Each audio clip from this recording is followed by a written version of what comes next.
नियंत्रण रेषेवर काल रात्रभरात गोळीबाराचं कोणतेही वृत्त नाही। पाकिस्तानकडून काल रात्री शस्त्रसंधीचं उल्लंघन करण्यात आलं नसल्याची माहिती समोर आली आहे। उरी आणि कुपवाडामध्येही गोळीबार नाही, तसंच आंतरराष्ट्रीय सीमेवरही रात्रभर शांतता बघायला मिळाली। पाकिस्तानकडून हवाई सीमा खुला करण्यात आल्यात। युद्धबंदी झाल्यानंतर पाकिस्तानकडून एअर स्पेस ऍक्टिव्ह करण्यात आलाय। भारत पाकिस्तान तणावामुळे पाकिस्तानातील हवाई सीमा बंद करण्यात आल्या होत्या। पाकिस्तानातील विमान सेवा या देखील ठप्प झाल्या होत्या। काश्मीरच्या उधमपूर जिल्ह्यातील जवान शहीद झालाय। पाकिस्तानी ड्रोनचा तुकडा जवानाला लागलाय। युद्धबंदीच्या घोषणेपूर्वीची ही घटना आहे। लष्कराच्या कारवाईत पाकिस्तानी ड्रोन नष्ट करण्यात आले। धाराशिवमधील तुळजाभवानी मंदिराच्या परिसरात युद्धजन्य परिस्थितीच्या पार्श्वभूमीवर सुरक्षा वाढवण्यात आली आहे। तसंच मंदिरात पर्स आणि बॅग घेऊन जाण्यास प्रतिबंध करण्यात आलाय। दहशतवादी हल्ल्याच्या पार्श्वभूमीवर मंदिर प्रशासनानं हा निर्णय घेतलाय।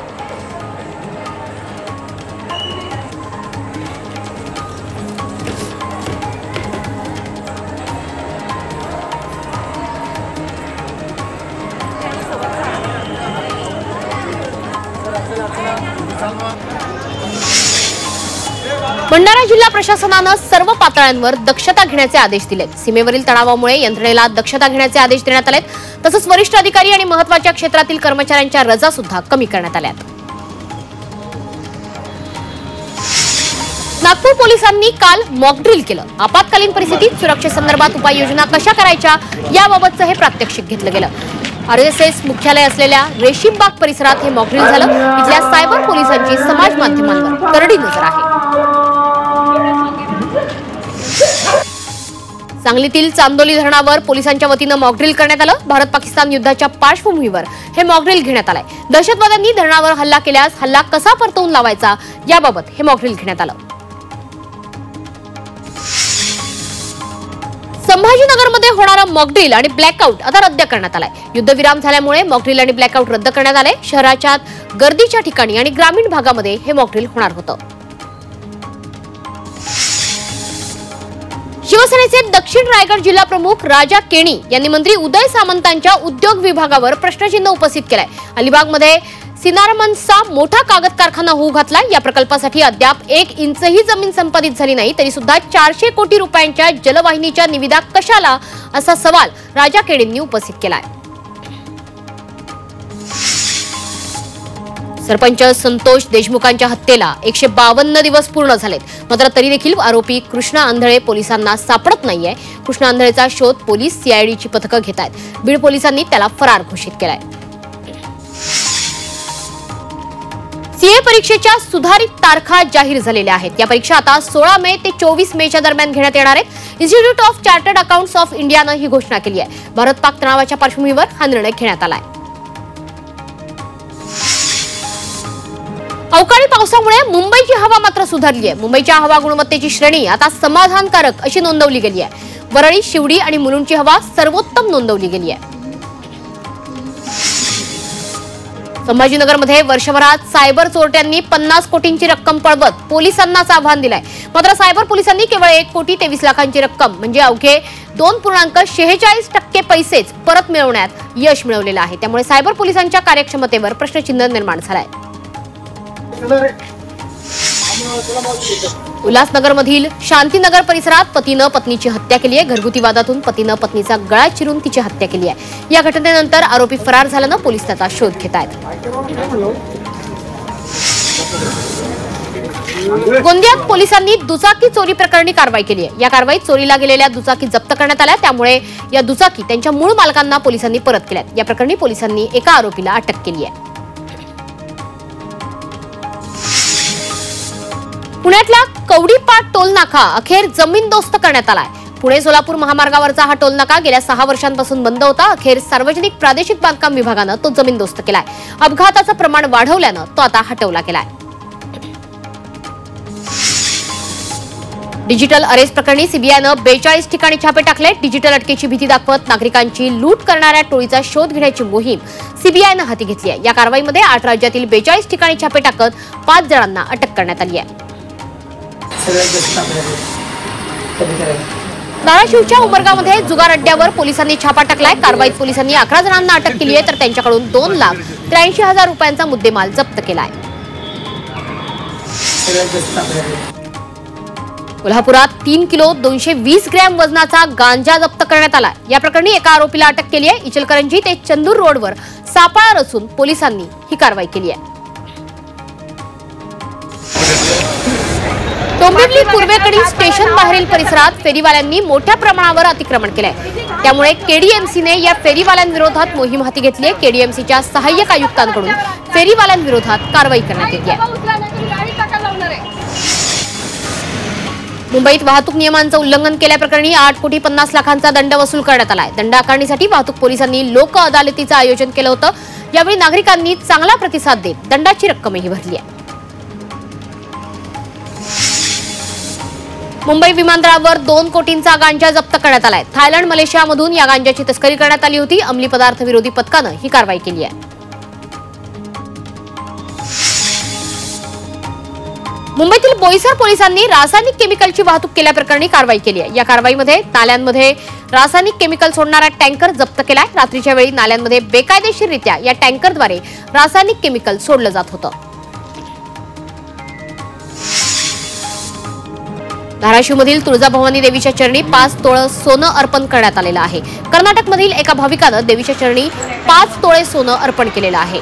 देवीच्या दर्शनानंतर त्यांना आत्मिक समाधान मिळत असल्यानं ही भावना त्यांनी त्यावेळी व्यक्त केली आहे. पुण्याच्या शिरूरमधील चांडोह गावात चारंगबाबा महाराजांचा यात्रा उत्सव जल्लोषात संपन्न झाला. या यात्रेनिमित्त मंदिराचा गाभारा आकर्षक फुलांनी सजवण्यात आला आणि सोबतच विद्युत रोषणाईही करण्यात आली.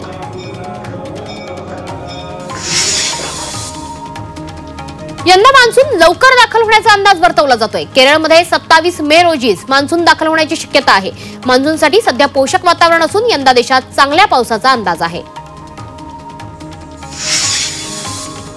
रायगडमधल्या धरणांनी तळ गाठलेला आहे. धरणांमध्ये केवळ 29% पाणीसाठा शिल्लक आहे. जलजीवन मिशन योजना सुद्धा अपयशी ठरली आहे. त्यामुळे अनेक भागात पाणी टंचाईची गंभीर समस्या निर्माण झाली आहे. रायगड जिल्ह्यातील 53,000 शेतकरी मदतीपासून वंचित आहेत. गेल्या 3 वर्षात बाधित शेतकऱ्यांना मदत अनुदान म्हणून शासनाकडून 15,43,00,000चा निधी पडून आहे. मात्र अजूनही जवळपास 53,000 शेतकरी हक्काच्या मदतीपासून वंचित आहेत. कल्याण डोंबिवलीत मंगळवारी पाणी पुरवठा बंद असणार आहे. महावितरणकडून देखभाल आणि दुरुस्तीचं काम हाती घेण्यात येणार आहे. त्यामुळे कल्याण डोंबिवली महापालिका क्षेत्रातील अनेक भागांमध्ये पाणी पुरवठा बंद राहणार आहे.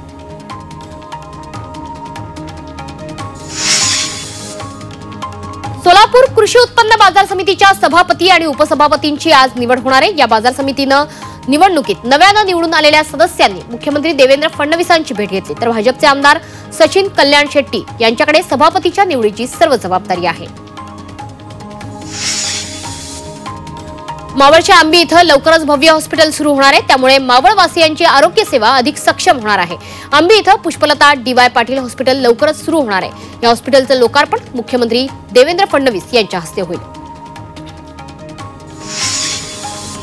सोलापुरात शेतीची खरेदी आणि विक्री करताना रस्त्याची नोंदणी करणं आता बंधनकारक असणार आहे. शेतीच्या रस्त्यावरील होणारे वाद टाळण्यासाठी शेतजमीन वाटपात रस्त्याची मोजणी अनिवार्य करण्याचा निर्णय महसूल विभागाने घेतलाय. तर रस्त्यांना क्रमांक देऊन त्यांची यादी जिल्हा परिषद आणि ग्रामपंचायतींना देण्याच्या सूचनाही देण्यात आल्या आहेत.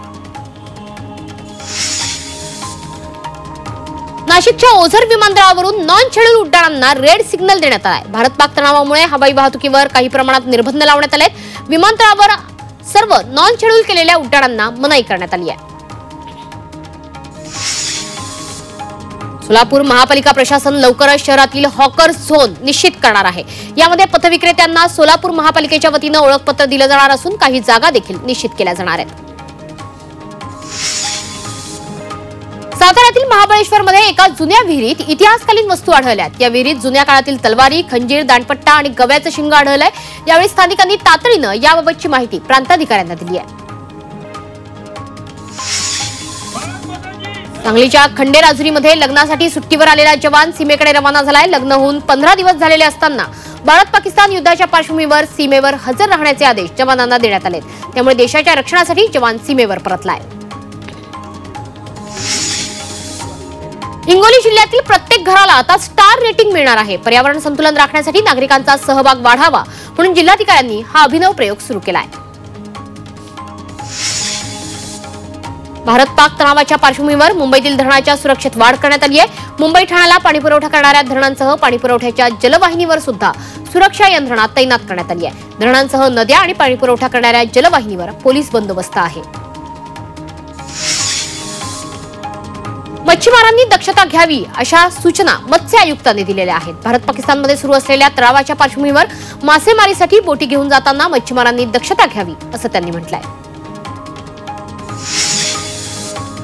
परभणीतील माळीवाडा परिसरात महात्मा ज्योतिराव फुले आणि सावित्रीबाई फुले यांचं भव्य स्मारक उभारण्याची मागणी करण्यात आली आहे। पाथरीचे आमदार राजेश विटेकर यांनी जिल्हाधिकाऱ्यांकडे याबाबत मागणी केली आहे। पालघरमध्ये पश्चिम किनारपट्टीवरील 83 किलोमीटरच्या परिसरात पोलिसांचा बंदोबस्त तैनात करण्यात आलाय। सतर्कतेसाठी हा पोलीस बंदोबस्त तैनात केलाय। तसंच पश्चिम किनारपट्टीजवळील सर्व तपासणी नाक्यांवर वाहनांची तपासणी करण्यात येते आहे। राजकोटमधील शिवरायांच्या पुतळ्याचं आज मुख्यमंत्र्यांच्या हस्ते अनावरण होणार आहे। दुपारी 12 वाजता शिवरायांच्या पुतळ्याची पूजा आणि आरती केली जाईल। कार्यक्रमाला एकनाथ शिंदे देखील उपस्थित राहतील।